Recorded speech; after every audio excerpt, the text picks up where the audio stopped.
Umalis ang kasama, nag-iwan ng isang kapatid na babae at isang pasakit. Pinasok ko siya.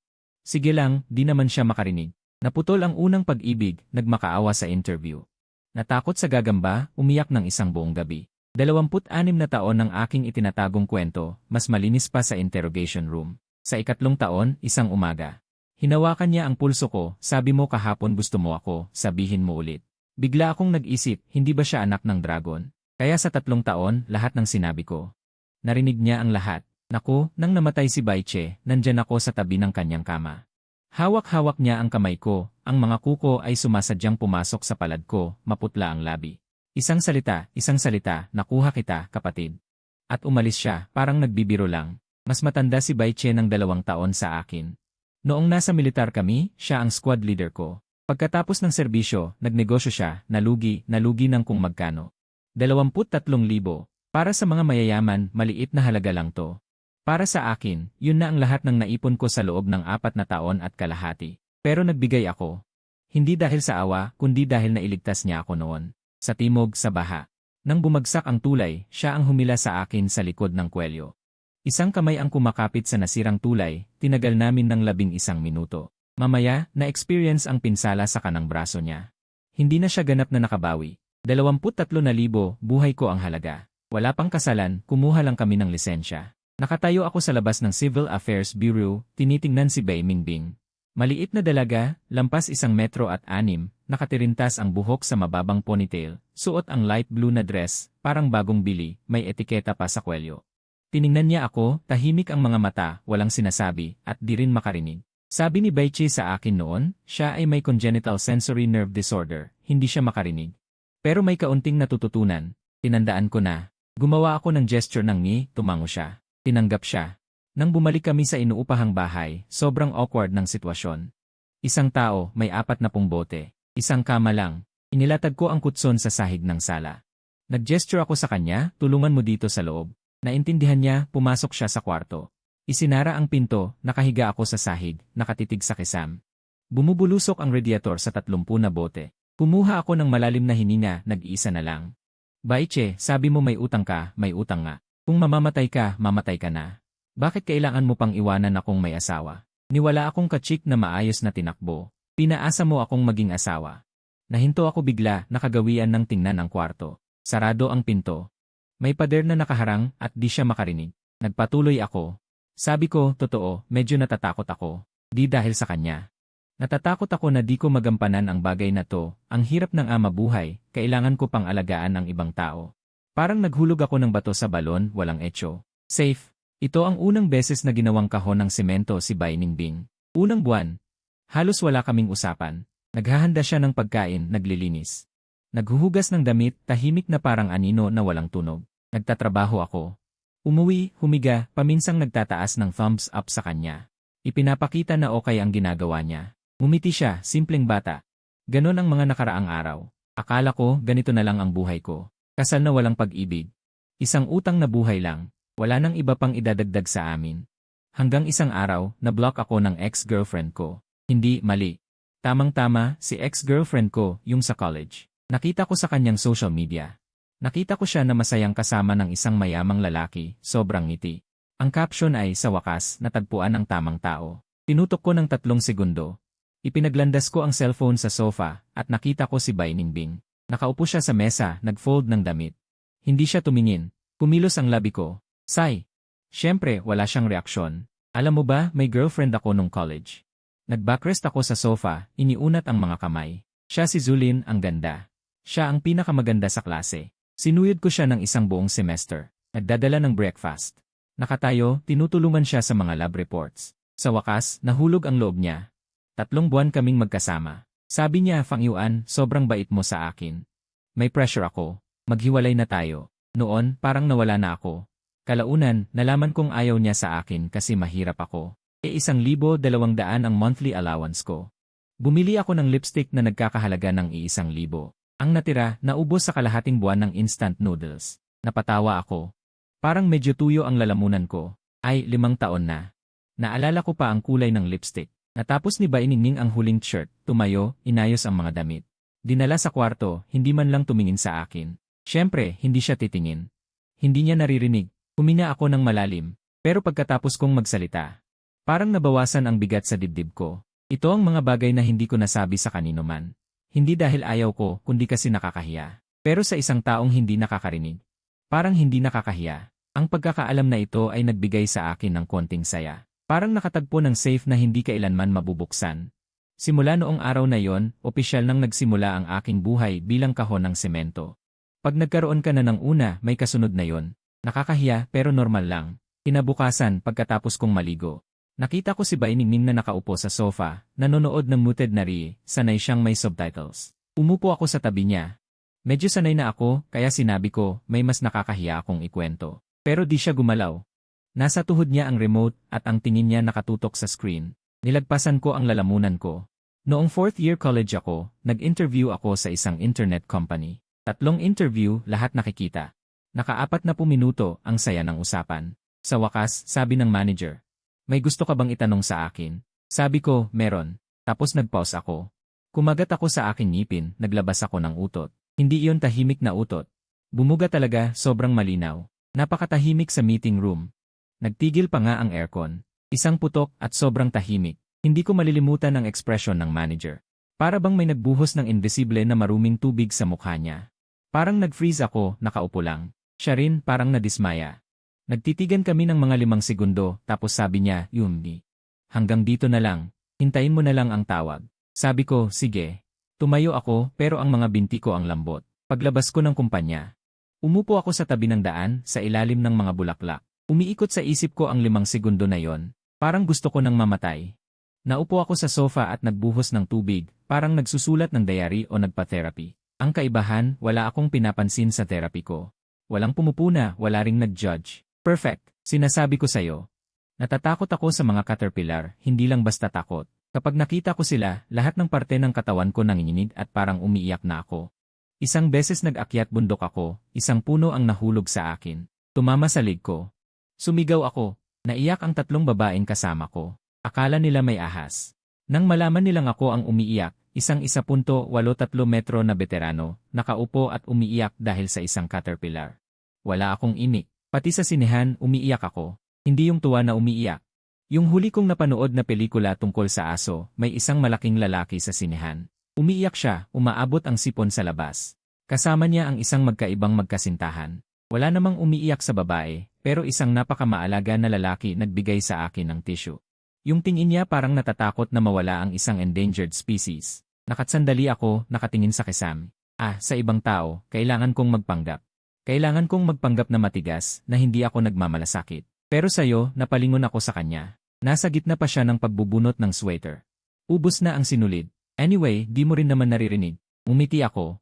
1 buwan na ang nakalipas, ang imahe ko sa harap ni Bainigbin, nagbago na mula sa maaasahang asawa na nagtataglay. Naging isang tao na natatakot, umiiyak dahil sa ex-girlfriend, nahihiya sa interview, nagpretend na cool pero talagang embarrassed. Nakakita ako ng kuting sa daan, hindi na ako makagalaw. Nagbabad sa serye hanggang 3:00, kinabukasan, nahuli sa trabaho, sinabing na-trap sa traffic. Walang kwenta. At saka yung tipong talagang walang silbi dahil alam ko. Walang makikinig sa mga sinasabi ko. Sa paglipas ng panahon, nagsisimulang magdulot ng epekto. Kasi hindi ko na talaga makayanan, parang tao na matagal ng constipated. Biglang nakahanap ng solusyon, hindi na makapigil. Araw-araw may lumalabas na basura. Hindi ko na kayang itago. Sa pangalawang buwan, hindi na lang ito tungkol sa mga nakaraan. Nagsimula nang magsalita tungkol sa everyday observations. Ngayon, may bagong kasamahang babae sa opisina. Nagsusuot siya ng miniskirt. Kaharap ko siya, nahihiya akong tumingin. Tinimpla ko ang screen ng computer ko sa pinakamadilim. Baka makita niyang sumilip ako, pero swear, isang sulyap lang talaga. Ayos, 2. Huwag mo akong tignan ng ganyan. Nang matapos akong magsalita, na-realize ko na si Bainigbin hindi man lang ako tinitingin. Nasa kusina siya, naglalaban ng pinggan. Hindi niya naririnig, basta. Kahit di mo alam, tuloy lang ako. At saka, kumuha ako ng part-time na trabaho bilang delivery. Hindi ko sinabi sa iyo kasi nahihiya ako, isang retiradong sundalo na nagde-deliver. Masama pakinggan pero wala tayong pera, alam mo yan. Nawala na kasi ang pera sa pagbili ng sasakyan. Ngayon, kahit pagkain, nahihirapan tayong makuha. Di ka bumibili ng karne. Alam ko, nagtitipid ka. Susunod, magdadala ako ng ilang orders para makabili sa iyo ng pork chop. Nang sinasabi ko to, hindi ako tumitingin, nakatingin lang ako sa mga daliri ko. Wala ka rin namang naririnig. Isang gabi sa ikatlong buwan, tapos ko na ang huli kong delivery, umuulan. Parang hinugot mo lang ako mula sa ilog. Pag-uwi ko, tulog na si Bainingbing. Nakasara ang ilaw sa sala, pero may maliit na ilaw sa kusina. Isang beses, may takip ng plato sa ibabaw ng mesa. Nangatog ng sinigang na pork, mainit pa. Nasa ilalim ng plato. May nakadikit na note, nakasulat lang kumain ka. Nagulat ako. Malambot ang karne, ang kulay pula at makintab. Malapot ang sabaw, pero 2 buwan na tayong hindi bumibili ng karne, nasaan ang pera? Nag-isip ako, di ko na lang tinanong, kinuha ko ang chopsticks. Dun sa madilim na kusina, isa-isa kong kinain. Ang sarap. Sa ika-4 na buwan, Bainingbing, halos na-complain ako kanina. May customer na sinabi na mabagal daw ako, actually, 2 minuto lang. Pero nagalit siya sa telepono ng 3 minuto, kayo mga delivery, mga walang kwenta. Nakatayo ako sa pasilyo ng bahay niya, umuulan sa labas, basang-basa ang screen ng phone ko. Gustong-gusto ko sanang makipag-away, pero pinigilan ko sarili ko, bawas 50 sa rating. Sapat na ang 50 para sa 3 araw na pagkain namin. Nakatabi ako sa mesa, hawak ang kutsara ng mabigat. Si Bainingbing nasa kabila, kumakain. Nilagyan niya ng tofu ang bowl ko gamit ang chopsticks. Napatingin ako sa kanya, nakayuko pa rin siya, patuloy sa pagkain. Walang ekspresyon. Salamat. Sinipsip ko ang tofu sa bibig ko. Yenan, medyo mainday ang paligid, pero hindi ko sinabi. Mahirap yung mga ganong salita para sa akin. Baka hindi naman niya marinig, pero kung sakaling makita niya, kailangan ko mag-ingat. Isang weekend ng ika-5 buwan, nandito si Lucien sa bahay namin para kumain. Taga-bata ko to, medyo masungit, pero mabait naman.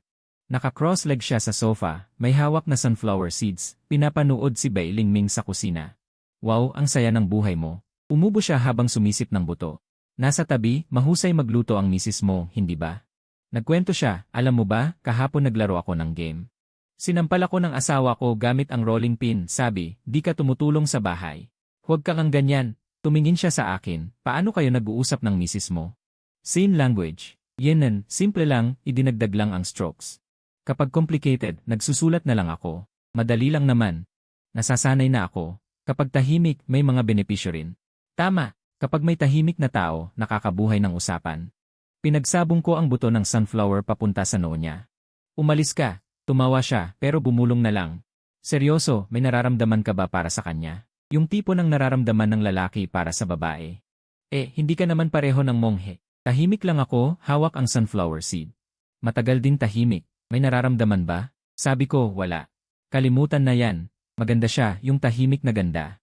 Hindi yung agad-agad nakakahanga, pero mas nakakaaliw habang pinagmamasdan. Kapag nagluluto, mukhang maganda ang katawan niya, nakahiya naman. Minsan, tumitingin siya sa mga subtitle, nakabagsak ang mga pilik mata sa pisngi niya, parang engkanto. Pero wala akong ginawang ganon. Inilagay sa akin si Baiche para alagaan siya.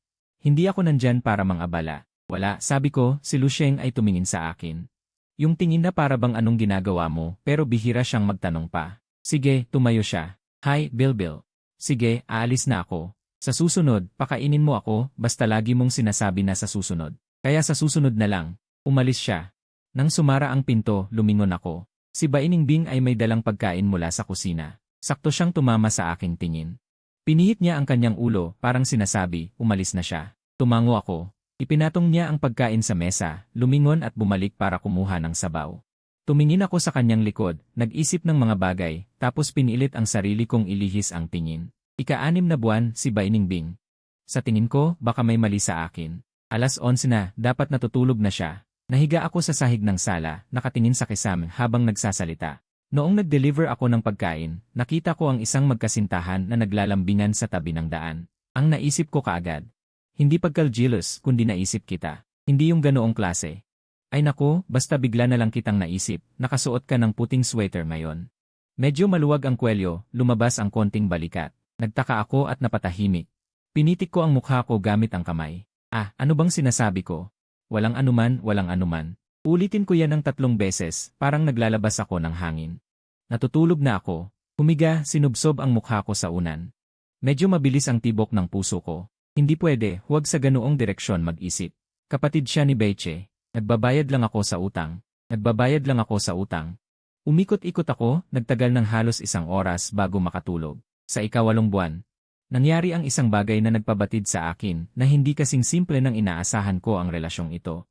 Noong araw na yon, pauwi na ako mula sa trabaho, nakakita ako ng isang pares ng sapatos ng lalaki sa pintuan. Hindi akin yon. Parihaba ang puso ko bigla, itinulak ko ang pinto at pumasok. Sa sofa ng sala, may nakaupong isang lalaking nasa 40 taon. Nakasuit pa. May salamin na ginto, maayos ang buhok. Si Bai Ningbing ay nakaupo sa tapat niya. Hawak ang tasa, medyo maputla ang mukha. Nang makita ng lalaki na pumasok ako, tumayo siya. Ikaw ba si Fang Yuan? Hindi ako kumilos. Sino ka? Bai Gocheng. Tiyuhin ni Bai Ningbing. Naalala ko, nabanggit ni Bai Che ang taong ito. Siya ang nakatatandang kapatid ng kanyang ama. Noong nagkaroon ng aksidente sina Bai Ningbing, wala siyang binayaran. Si Bai Che lang ang nag-alaga sa mga bata. Ni katiting na tulong, wala siyang natanggap mula dito. Ngayon, nandito siya sa bahay ko. Anong mabuting balita ang dala niya? Ang tono ng pagsasabi niya ay para bang ito ang bahay niya. Hindi ako kumilos. Anong kailangan? Ipinagpag ni Bai Gocheng ang kanyang salamin. Luminga siya kay Bai Ningbing at walang salitang sinabi. Diretso siyang humarap sa akin at sinabi, nakausap ko na. Ikakasal ka sa kanya. Wala ni isang baso ng alak, walang ingranding kasal, walang bahay. Isa lang itong kautusan. Hindi ako nagpapakahero, Xiao Fang. Alam kong ikaw ang kaibigan ni Bai, matapat ka, pero ang kasal na ito, sa totoo lang. Ubos ito para sa iyo at sa kanya. Anong ibig mong sabihin? May kapansanan siya. Ikaw, normal. Kung ganito ang magiging takbo ng buhay mo, hindi ka ba magsasawa? Sumimangot siya ng bahagya. Nahanap ko na ang mas angkop na tao para kay Bing. Magaling ang pamilya niya, may negosyo, at hindi niya pinapansin ang kalagayan niya. Tumingin ako sa kanya. Anong ibig mong sabihin? Papayag akong makipaghiwalay sa kanya, pero hindi para sa ganyan. Humugot siya ng tseke mula sa bulsa ng kanyang suit, 10,000. Parang pasasalamat ito sa pag-aalaga mo sa kanya sa mga nakaraang panahon. Tumingin ako sa tseke. 10,000. Tumingin ako kay Bai Ningbing, abala sa pagtingin sa kanyang tasa. Nawala ang kanyang kulay, nakatitig sa sahig, hindi ako tinatanaw. Hindi ko alam kung naintindihan niya ang sinasabi namin, pero ang katawan niya ang nagsasalita. Alam niyang may nangyayari. Fang Yuan, boses ni Bai Gocheng. Sa tingin ko, wala naman kayong emosyonal na koneksyon. Tama ba? Mas mabuti pa ito para sa lahat. Bata ka pa. Maghanap ka na lang ng normal na partner. Tama na. Nahulog siya. Anong sinabi mo? Kinuhang ko ang tseke, pinunit ko ito. Ang tseke ay nahulog sa mesa. Umalis ka na. Ito ang bahay ko. Siya ang asawa ko, hindi ikaw ang mag-aayos dito. Nabago ang mukha ni Bai Gocheng. Tumayo siya, itinuturo ako, putang ina. Huwag kang magmalaki. Sinasabi ko sa'yo ang ibang tao doon. Di ko iniintindi kung sino sila. Tinutukan ko siya. Ang mga dating sundalo, anong pakinabang? Kapag tumitig sila, nakakakaba talaga. Nasa pinto na. Umiwas ka o tutulungan kita. Nakatayo si Bai Gocheng ng ilang segundo, humigpit ang kanyang mga labi. Wala nang nasabi, kinuha ang kanyang jacket at nagmamadaling umalis. Pagkatapos ng pagsara ng pinto, tahimik na ang sala. Lumiko ako. Si Bai Ningbing nandoon pa rin sa parehong posisyon, nakatungo ang ulo niya. Pero nakita ko na ang mga balikat niya ay umiwas. Kung hindi mo titignan ng mabuti, hindi mo mahahalata. Nilapitan ko siya, umupo sa harap niya at tinapik ang kamay niya. Tumingala siya at naging pula ang mukha. Gumawa ako ng senyas na okay na. Tumingin siya sa akin at kumilos ang kanyang mga labi. Walang tunog at saka siya tumango at ibinaba ang tasa. Napansin ko na may 4 na maliliit na marka ng kuko sa kanyang palad, malalim. Nang gabing iyon, nagluto siya ng 4 na putahe. Sobrang dami kumpara sa karaniwan at nagsimula pa siyang maglaga ng sabaw ng buto. Habang kumakain, naglagay siya ng ulam sa aking mangkok ng 3 beses. Wala akong sinabi pero ramdam kong sobrang init ng sabaw ng buto. Mula sa lalamunan, umabot ito sa tiyan ko. Pagkatapos na mapaalis si Bai Gocheng, nagpatuloy ang mga araw pero may mga bagay na nagbago. Hindi ko maipaliwanag kung ano ang nagbago. Marahil dahil madalas na siyang nagdadala ng pagkain sa bahay, o marahil dahil naglalagay na siya ng mga tsinelas ko sa pintuan. Dati, ang kanya lang ang nandoon. O baka dahil isang gabi, umuwi akong late at nang buksan ko ang pinto, nakita ko siyang nakaupo sa sala. Naka-off ang AA, hindi lahat ng ilaw ay nakabukas, isang ilaw lang ang nakabukas. Hawak niya ang yarn sa tabi ng sofa, may kumot sa kanyang mga tuhod. May hawak siyang yarn ngunit hindi siya nag-wave. Nang makita akong pumasok, dali-dali siyang tumayo, pumunta sa kusina at binuksan ang microwave. Ibinuhos ang mga pagkain sa mesa. Lahat ng kilos niya ay parang rehearsed. Umupo ako at nagsimula na kumain, kumuha ako ng ulam. Nakatayo siya at tumingin sa akin ng 2 segundo, saka bumalik sa kwarto. Chewing on early food, naisip ko, naghihintay siya sa akin. Hindi siya nakakarinig ng bell ng pinto, hindi niya naririnig ang tunog ng pinto. Paano niya alam na umuwi na ako? Nakatayo siya sa sala nagtatanim. Tinutok ko ang tingin sa nakasaradong pinto ng kwarto. Matagal akong nakatingin. Ayos lang, baka sadyang nagkataon. Ika-10 ng buwan, Bainingbing, pinagsabihan ako ng lider ko kanina. Pagkatapos ng trabaho, umupo ako sa sofa. Nasa balcony siya, nag-aalaga ng damit, sinabing may mali sa report na kailangan sa katapusan ng buwan. Pero siya ang nagbago ng datos na hindi sinabi sa akin. Sasabihin niya pa na ako ang may problema. Sa totoo lang, gustong-gusto ko sanang magsampal sa mesa, pero nagtimpi ako. Sa kabila ng lahat, kailangan kong magbayad ng 5,000 bawat buwan para sa utang sa online. Humihikbi ako. Hindi mo alam, may utang akong 230,000 sa puting sasakyan. Hanggang ngayon, may nalalaman pa akong 70,000 na natitirang utang. Kasama pa ang pang-araw-araw na gastos, upa, kuryente. Hindi ko alam kung paano ako nakaligtas. Pumikit ako. Minsan, talagang akala ko hindi ko na kaya. Pero naiisip kong mas mahirap para sa'yo, kaya kailangan kong magpatuloy. Pagkatapos ng ilang sandali, narinig ko sa balcony. Ang tunog ng pag-ani ng mga damit. Normal at maayos. Hindi niya naririnig. Kahit ano pang sabihin ko, okay lang. Seryoso. Napakabuti mo. Nakapikit ako, mabait ang tunog mo. Masarap magluto. Hindi maingay. Maganda lang. Huminto ako saglit. Minsan, nadarama kong may kaunting pagtalikod sa akin. Nang sabihin ko yon, nagulat ako. Anong kalokohan ito? Ano nung sinasabi ko? Bumangon ako at umupo ng tuwid. Tumingin ako sa balkona, si Bainingbing nakatalikod sa akin, inayos ang kanyang damit. Nilagay niya ito sa lalagyan, walang tigil ang kanyang dalaw. Yelan, hindi ko narinig. Ligtas. Nakahina ako ng maluwag pero ang tibok ng puso ko, alam kong may mga bagay. Marahil ay hindi ko na maitatago sa sarili ko. Sa 14 na buwan, nagsimula na akong kontrolin ang sinasabi ko. Dahil may mga salitang delikado kapag lumabas. Kahit siya ay hindi marinig pero ang bibig. Hindi ito sumunod sa isip, lalo na sa gabi, lalo na kapag tapos na siyang maligo. Kapag lumabas siya mula sa banyo, basa pa ang buhok, at ang mga patak ng tubig ay dumadapo sa kanyang leeg. Huwag kang maglakad-lakad, pwede ba? Tinutok ko ang mata ko sa screen ng cellphone, medyo masikip ang lalamunan.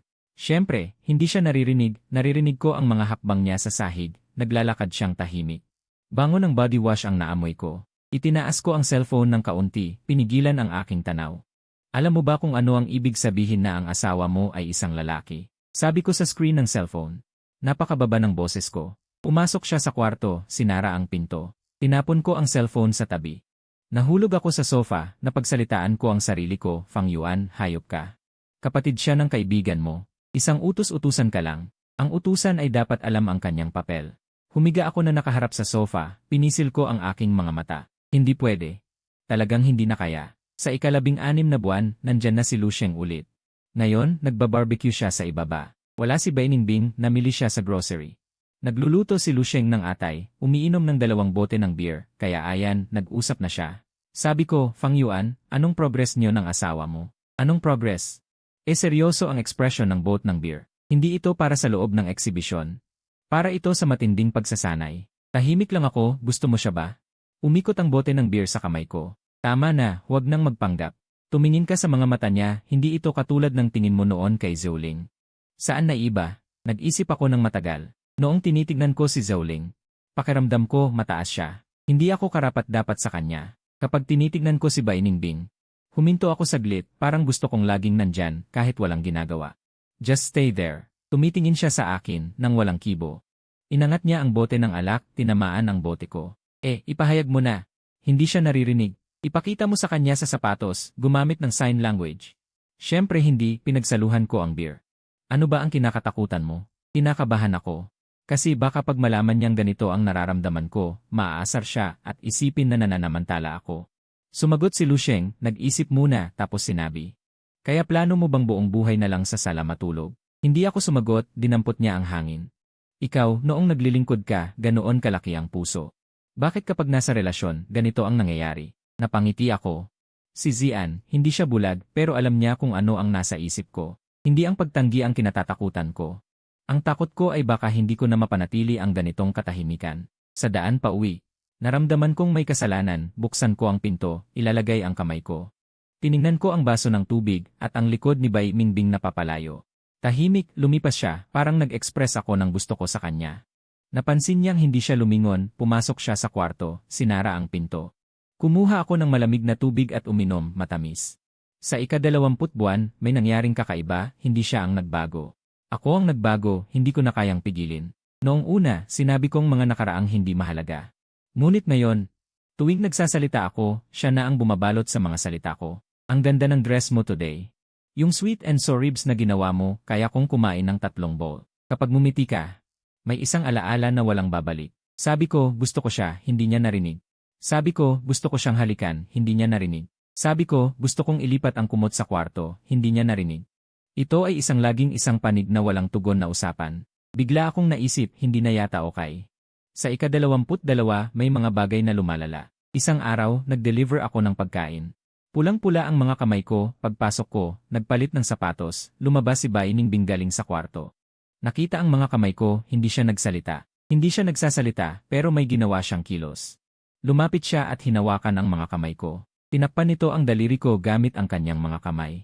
Mainit ang palad niya, pinaglaruan ang mga daliri ko sa kanyang palad.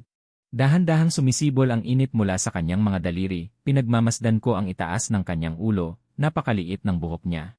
Amoy shampoo, bumibilis ang tibok ng puso ko. Gusto kong magsalita. Ngunit parang may humahawak sa lalamunan ko. Naglaro siya ng mga kamay sa loob ng ilang segundo, pagkatapos ay binitiwan niya. Pumunta sa kusina, walang nagbago, para bang ito ay isang karaniwang gawain ng nag-aalaga. Pero nandun ako sa pintuan, nakatayo ng 2 minuto. Nakakabit na sa aking mga paa. Nag-aalala ba siya sa akin o bahala na, huwag nang mag-isip, di niya maririnig. Di niya alam ang nararamdaman ko. Gumagawa lang siya ng tungkulin bilang asawa. Gawa iyon ni Beche. Hindi niya ito pinili. Huminga ako ng malalim at nagpalit ng sapatos. Pumasok sa sala. Lahat ay pareho. Ika-8 buwan na. Mahigit 2 taon na. Matagal na akong natutulog sa sahig ng sala. Mahigit 700 gabi na. Sobrang sakit ng likod ko pero nasanay na ako. Noong gabing iyon, nakaupo ako sa sala, nakatitig sa kisam habang nagsasalita. Ngayon, mas mahaba ang sinasabi ko. Baiming Bin, nakagawa ako ng panaginip. Tungkol kay Beche. Nandun siya sa dining hall ng militar, suot ang kanyang uniforme, nakangiti at sinasabing, Fang Yuan. May utang ka sa akin. Hindi mo pa nababayaran. Sabi ko, umalis ka na. May utang ka pa, sabi niya. Hindi pera yon, tao. Tanong ko, anong ibig mong sabihin? Sabi niya, nangako kang alagaan siya magpakailanman. Naalagaan mo ba siya? Sabi ko, alaga ko siya. Nagluluto ba ako? Nagluluto siya para sa akin. Nagtratrabaho ako para sa pamilya, pinalayas ang susog. Umiling siya. Sabi niya, Fang Yuan, ang pag-aalaga ay hindi lang basta sa isang bubong. May kinalaman ito sa puso. Sabi ko, ako natigil ako. Nagsasalita ako, pero di niya alam. May bitak sa kisem. Nakatingin ako sa bitak, medyo naangalumata ang mga mata ko. Baiming Bing, gusto kita, hindi dahil kay Beche. Hindi dahil sa utang. Kapatid ka ni Beche. Dahil di mo marinig. Dahil di ko alam kung gusto mo, kaya. Kailangan kong ganito mag-isa, magsalita hanggang isang araw na ayaw ko na. Tahimik ng matagal. May hangin sa labas. Minsang umingay ang radiator. Humiga ako, inilibing ang mukha ko sa unan. Good night. Noong gabi na yon, nagdesisyon akong hindi na magsalita. Bukas, hindi na magsasalita. Pipigilin ko. Sisikilin ko sa loob. Wala ring silbi, di naman niya maririnig. Gusto kong maging isang seryosong asawa, hindi isang tool. Babayaran ko na lang ang natitirang utang, pagkatapos, kung gusto niyang umalis. Papaalisin ko siya. Kung hindi siya alis, mabubuhay akong mag-isa sa katahimikan. Pinipigilan ko ang sarili ko, lumipas ang 10 minuto, 20 minuto, 30 minuto, at pagkatapos, Baining Bing. Ang boses mo mas mahina pa sa bulong. Talagang gusto kita, hindi ko napigilan. Pasensya na, simula bukas, hindi na ako magsasalita. Talagang hindi na. Sa susunod na gabi, huling beses na. Talagang hindi na bukas. Sa ika-3 araw, totoo na ito, huling beses na. Sa ika-4 na araw. Grabe, hindi ko talaga maalis ang utang. Ika-34 na buwan na ito. 2 buwan na lang, 3 taon na. Yun na araw na yon, Sabado, nag-relax ako. Noong nakaraang gabi, uminom ako kasama si Lusheng, umuwi akong late. Nakatulog na si Baining Bing. Tulad ng dati, nahiga ako sa sala, pero masyado akong nalasing. Nakahigit ng kaunti ang pagiging maligalig ng isip ko. Nahiga ako sa dilim, parang bumukas ang dike. Bailing Bing, alam mo ba, nang yumuko ka today para kumuha ng bagay. Halos tumigil ang puso ko. At noong nakaraang linggo, nang hinila mo ako sa supermarket, hinawakan mo ang braso ko, naging manghihina ang kalahati ng katawan ko. Paano mo nagagawing ganito? Ganoon ka rin ba sa lahat o para lang sa akin? Kung ganon ka sa lahat, baka talagang pumatay ako. Napatawa ako ng walang dahilan. Naging baliw ba ako? Sinasabi ang mga ito sa isang taong hindi nakakarinig, pero wala akong magawa. Wala talaga. Bailing Bing, gusto kitang halikan. Matagal ko nang gustong gawin. Natulog ka na ba? Siguradong natutulog ka na. Wala ka namang naririnig. Kaya't sasabihin ko na mahal kita, hindi lang basta gusto. Mahal, hindi ko alam kung kailan nagsimula. Baka nang unang tikman ko ang sinigang mong ginagawa, baka noong pinahiran mo ako dati, o mas maaga pa. Sobrang pagod na ako, matutulog na. Bukas na lang. Bago ako nawalan ng malay, parang may narinig akong tunog. Napakahina, parang may pintuan na bumukas at isinara. Ngunit hindi ko ito pinansin. Humiga ako at natulog ng mahimbing. Kinabukasan ng umaga, sumikat ang araw mula sa siwang ng kurtina. Masakit pa ang ulo ko. Mga epekto ng hangover. Gumugulong ako, gusto kong kunin ang cellphone para tingnan ang oras. Nakakabit ang kamay ko, hindi naman malakas pero masyadong mahigpit. 5 ang daliri, bawat isa ay nakakapit sa akin. Nagbukas ako ng mata nang bigla. Si Bai Mingbing, nakaluhod sa tabi ko, hindi ko alam kung kailan siya lumabas sa kwarto. Malapit siya, sapat na para makita ko ng malinaw. May konting tubig sa kanyang pilikmata. Umiiyak siya. Sandali. Tinitignan niya ako, nakatitig. Yung tingin niya, hindi ko ito nakikita dati. Hindi ito yung normal na makikita ko. Aaminin kong mahirap ipaliwanag. Parang may isang bagay na naipon ng matagal at ngayon ay sisirit na. Binuka ko ang bibig ko. Di pa ako ganap na nakakabawi. Tapos siya ang unang nagsalita. Sabi mo kahapon, gusto mo ako. Mababa ang boses, may pagkaraspi. Minsan palyado ang pagpili ng salita, parang humihingi ng tulong. Pero bawat salita ay malinaw. Nakatigil ako. Tapos sinabi niya ulit. Ulitin mo. Sa sandaling iyon, parang sumabog ang utak ko. Tanong, puno ng blangkong isip, lahat blangko. Siya ay nakakapagsalita. Siya ay hindi isang hawla. Hindi siya hawla. Hindi siya hawla. Kaya itong 3 taon. Itong 3-4 na buwan, yung mga sinabi ko sa kanya, puro kalokohan. Natatakot sa mga uod, ex-girlfriend, umiyak sa sign. Sa miniskirt ng paborito kong katrabaho, gusto siyang halikan, mahalin. Lahat narinig niya. Sa loob ng 0.1 segundo. Ipinakita ng utak ko ang lahat ng nangyari sa nakaraang mga taon. Bawat ligtas na gabi, bawat tila hindi narinig na confessions. Narinig niya lahat. Parang ang pisngi ko ay nagdikit-dikit sa bilis ng tingin. Mula puti, naging pula, mula pula, naging lila, hanggang sa makuha ang isang kulay na hindi ko pa nakita. Parang lahat ng dugo ay umakyat sa ulo ko. Umakyat ang sikat ng araw sa sobrang ikot. Gusto kong mamatay. Talagang gusto kong mamatay. Ngayon na, agad, ipagpaliban ang lahat. Ang boses ko parang naipit. Hindi ka naman dragon. Hindi siya bumitiw, nakadikit pa rin ang daliri sa aking pulso. Tinitignan niya ako, pero pula ang paligid ng mata niya, walang bakas ng pag-iyak. O baka tapos na siyang umiyak. Dahan-dahan siyang tumango. Hindi. Yung 2 salita ay bumagsak sa tenga ko, parang bomba. Bigla akong umupo. Sobrang bilis, parang nag-click ang utak ko, bigla akong nagdilim. Kaya ano nga ang nangyari sa 3 taon na ito? Nanginginig ang boses ko. Bakit ka nagkukunwari? Hindi siya agad sumagot, binitiwan ang pulso ko. Nakatayo sa sahig, parehong mga binti. Nakaalay ang mga kamay sa tuhod, nakababa ang ulo. Alam mo, ganito para hindi ka ma-pressure at para gusto mong magstay. Nandiyan ako, Baiche. Parang kahit patay na, nagiging mahigpit ako sa'yo. Sabi mo, mabait ka, pero mahiyain. Kung normal lang ako, baka mag-feel ka ng utang na loob, magkakaroon ka ng distansya, at gusto mong magbayad ng utang at umalis. Pero kung ako'y dragon, magiging komportable ka, mananatili ka, at ituturing mo akong parang pamilya. Talaga bang nagstay ka? Parang di ko alam kung anong sasabihin.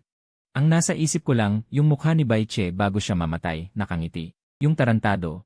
Nakangiti. Alam niya ang lahat tungkol sa akin.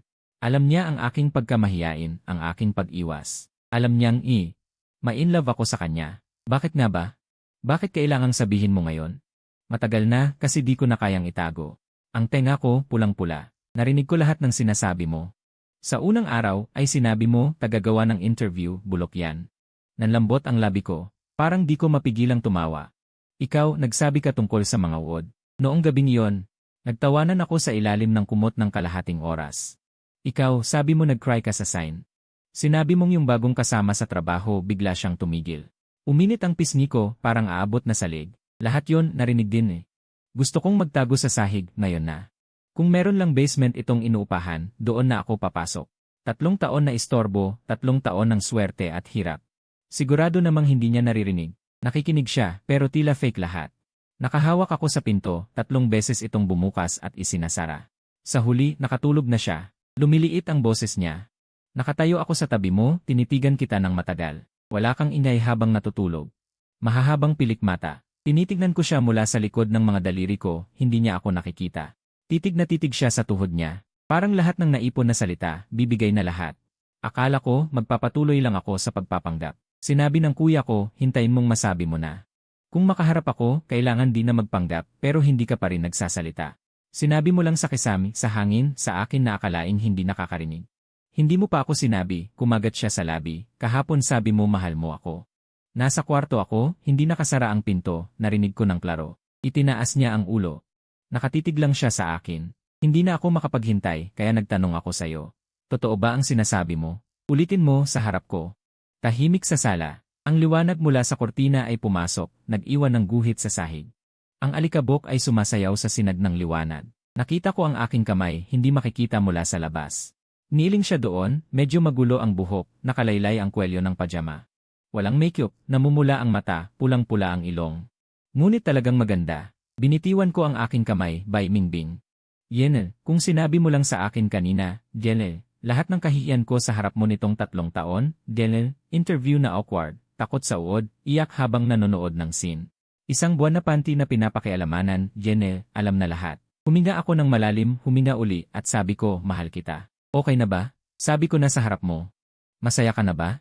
Nakatingin sa akin si Bai Mingbing, may nakita sa kanyang mata na parang may nabasag. Hindi ito basag na masama, kundi basag na parang natunaw na yelo.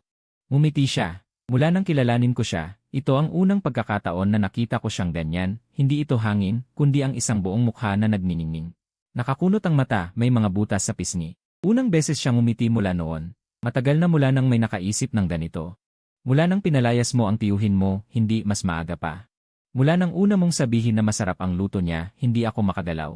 Nasa balikat ko ang kanyang noo, ang init ay dumadaloy sa akin, ang hininga ay umabot malapit sa aking collarbone. Mainit, nakakaaliw, parang may bumagsak.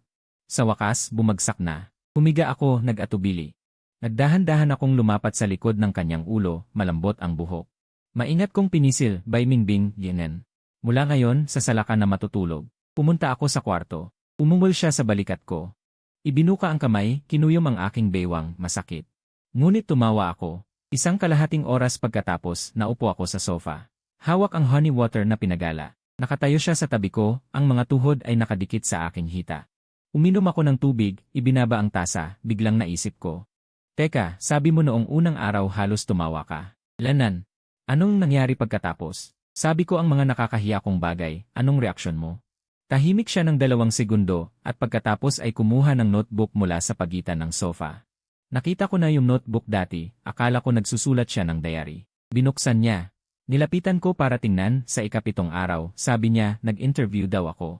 Parang mamamatay na ako, buong ulo ko puno ng pangangalit sa sakit, 23 araw. Sabi niya, ang palaka, umiyak ang 3 babae. Naubos ang oras ko sa kusina sa loob ng 5 minuto, 46 na araw, sabi niya. Umiyak na parang si Didi sa pelikula, nag-abot sa kanya ng tissue yung lalaki sa tabi, natatawa ako. Nabasag ang mangkok, 20 araw, sabi niya. Yung bagong babae sa trabaho, nakasuot ng maikling palda, nilingon niya ng 2 sulyap, mukhang hindi siya sanay. Medyo baliktad ang pagsusulat niya, sa huli, sumulat siya ng 1 linya, nakakasuka. Sa 78 araw, sabi niya, gusto niya ako. Yung gabing yun, 6 na salita lang, pero nakita kong parang nanginginig yung papel. Natiis ko na. Sa 311 araw, sabi niyang mahal niya ako, hindi gusto, kundi mahal. Yung gabi walang naisulat. Pero yung mga kunot sa kanyang mukha, mas matindi kaysa anumang gabi, nakatingin ako sa kanya, umikot siya, puno ng kahihiyan, di niya ako tiningnan. Ilang araw mo na yun? 1,032 araw na, araw-araw nagtatala. Kapag hindi ka nagsasalita, hindi ko sinusulat. Anong araw hindi ako nagsalita? Nag-isip siya saglit, sa 15 araw, nagkasakit ka, walang boses, hindi nakapagsalita, yun lang ang araw na wala. Tinutukan ko siya, kinakagat ang ibabang labi, 1,032 araw na, isang araw hindi siya naglihim. Hindi siya magulo, siya ang manonood.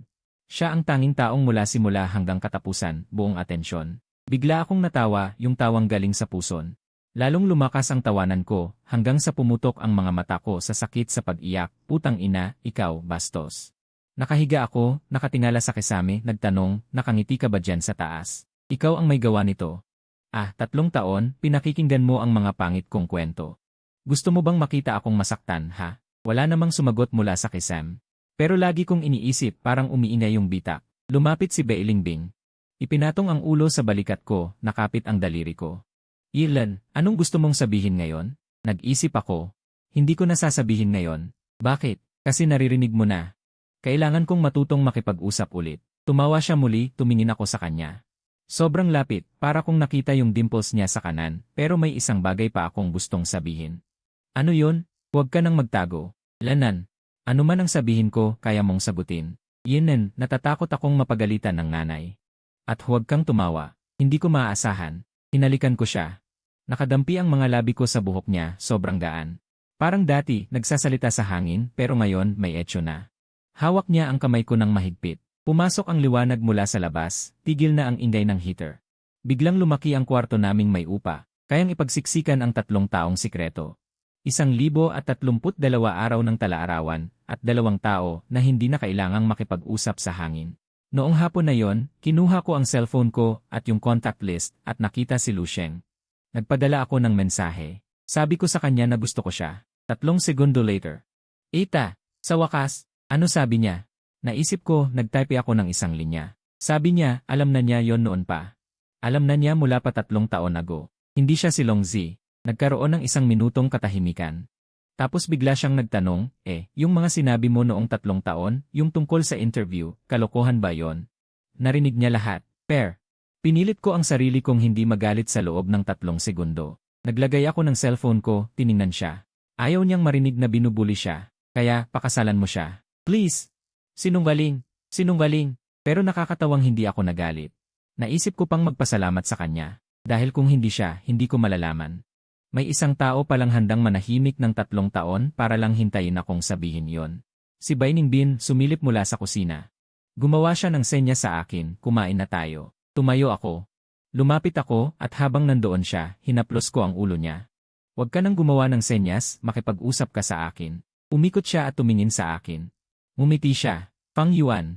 Enan, kumain na tayo. Mahina ang boses niya, medyo garalgal.